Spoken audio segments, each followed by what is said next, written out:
Tapos akusahan ng pakikipagsabuatan sa mga demonyo, isang lalaki ang pinatay ng sarili niyang kadugo. Gayunpaman, pagkatapos ng kanyang kamatayan, ang lalaki ay nagising bilang isang sanggol sa kuna. Sa una, inakala niyang nasa impyerno siya, ngunit napagtanto niyang muli siyang isinilang nang makita niya ang mas batang bersyon ng kanyang kaaway. Bagamat nais niyang gumanti agad, napag-isipan niyang masyado pa siyang mahina bilang sanggol, kaya naman siya ay nagpasyang maghintay at magpalakas muna. Nang siya ay ilagay sa isang lugar na gawa sa mga espada, siya ang naging kauna-unahang sanggol na umabot sa isang ilog na gawa sa mahika. Nalampasan niya ang mga espada at narating ang ilog, na natili sa tubig ng 7 minuto hanggat maaari, upang maabsorb ito ng kanyang balat at sugat.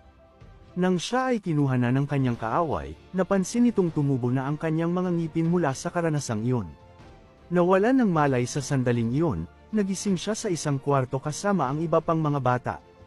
Isang kasambahay ang nagdala ng kahon sa kanyang kuna, sinasabing ito'y regalo mula sa isa sa mga babae ng kanyang kaaway. Habang nagtataka kung sino ang nagpadala ng regalo, 2 black mamba ang lumabas mula sa kahon. Agad niyang napagtanto na nais siyang patayin gamit ang mga ahas upang siya ay alisin bilang kompetisyon para sa ibang mga bata. Gamit ang mana, agad niyang pinatay ang 2 ahas. Kinaumagahan, natagpuan siyang mahimbing na natutulog sa gitna ng mga pinunit na bangkay ng ahas. Lahat ng kasambahay na naroon noong gabing iyon ay pinarusahan ng kamatayan, ngunit siya lamang ang nakakaalam ng totoo tungkol sa mga ahas.